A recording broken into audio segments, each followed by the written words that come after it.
नमस्कार मित्रांनो, मी तुमचा मित्र, तुमचा दोस्त, तुमचा होस्ट पुन्हा एकदा नवीन गोष्ट घेऊन येत आहे. गोष्टीचं नाव आहे रात्रीची पिझ्झा डिलिव्हरी भाग 1. माझे नाव आयुष. 2 वर्षापूर्वीची गोष्ट आहे. मी पिझ्झा डिलिव्हरीची रात्रपाळी करायचो. रात्रपाळी केल्याने अतिरिक्त भत्ता मिळत असे. तसेच ग्राहक थोडी जास्त टिप पण द्यायची आणि रात्री 10 नंतर डिलेवरीसाठी कार पण मिळत असे. नाहीतर दिवसाच्या डिलेवरीसाठी बाईक वापरावी लागायची. या सर्व कारणामुळे मला रात्रपाळी खूप आवडायची. आमचे पिझ्झा शॉप शहराच्या बाहेरील भागात असल्याने आम्हाला शहराच्या बाहेरून जवळच्याच गावातून पण ऑर्डर येत असत.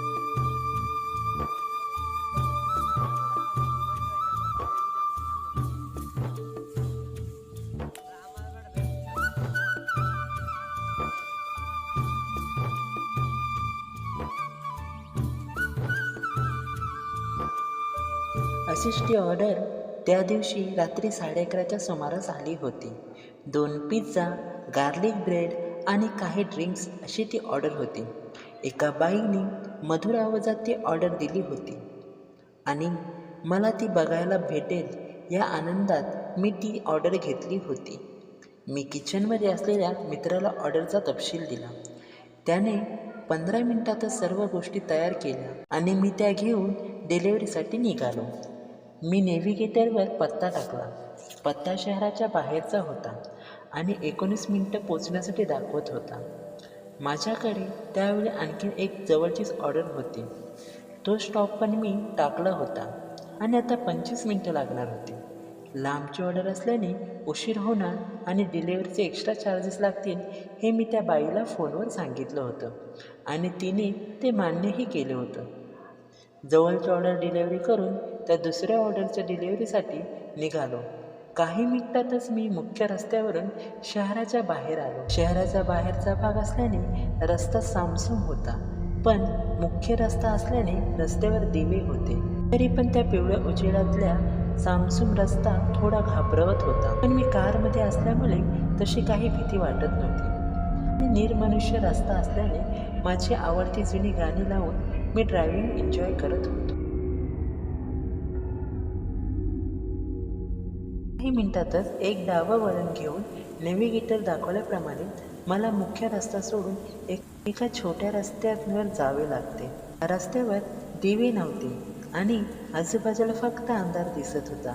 गाडीच्या हेडलाईटमध्ये फक्त समोरचा अरुंद रस्ता आणि आजूबाजूची झाडे दिसत होती. अजून 10 मिनिटाचा रस्ता बाकी होता. आता मात्र माझी थोडी टरकली होती. त्या भयानक रस्त्यावर मध्येच माझ्या गाण्याच्या लिस्टमधून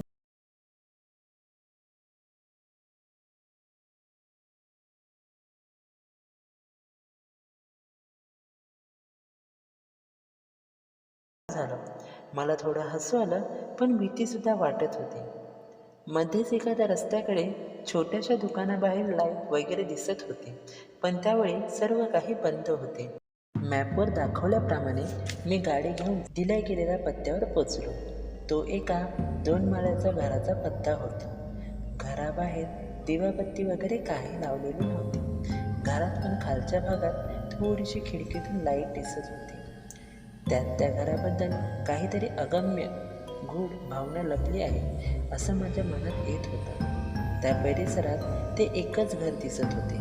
रस्त्याच्या एका बाजूला झाडे, तर घराच्या मागे लांब सडक, उघडे मैदान किंवा शेत आहे असं वाटत होते. अंधारात ठीक काही दिसत नव्हतं. गाडीचा आवाज ऐकून हेडलाईटचा प्रकाश पाहून कोणीतरी बाहेरची लाईट चालू करेल या आशेने मी या गाडीत थोडा वेळ बसून राहिलो, पण कोणीच आले नाही. धीर एकवटून मी ऑर्डर घेऊन कारमधून बाहेर पडलो. पटकन डिलिव्हरी करून लवकरात लवकर इथून पळून जावं या विचाराने गाडी चालूच ठेवली. रातकिड्याचा किर्र आवाज येत होता.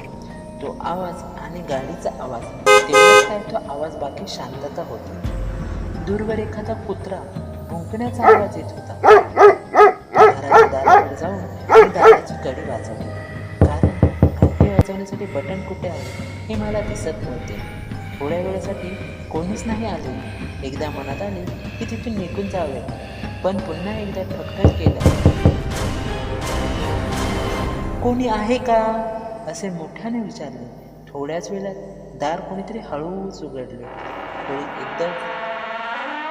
खोलीत एकदमच अंधुक प्रकाश होता म्हणून चेहरा व्यवस्थित दिसत नव्हता, पण ती एक बाई होती एवढे समजले, कारण तिने साडी घातली होती आणि डोक्यावरून पदर घेतला होता. ते मला जरा विचित्र वाटलं. यावेळी अशी साडी घालून कोण असते? पण मी माझ्या हातातील ऑर्डर त्यांच्याकडे देऊ केली आणि बिलाची रक्कम सांगितली. त्यावर ती बाई म्हणाली की पिझ्झा त्या टेबलावर ठेवा, मी वर जाऊन पैसे घेऊन येते.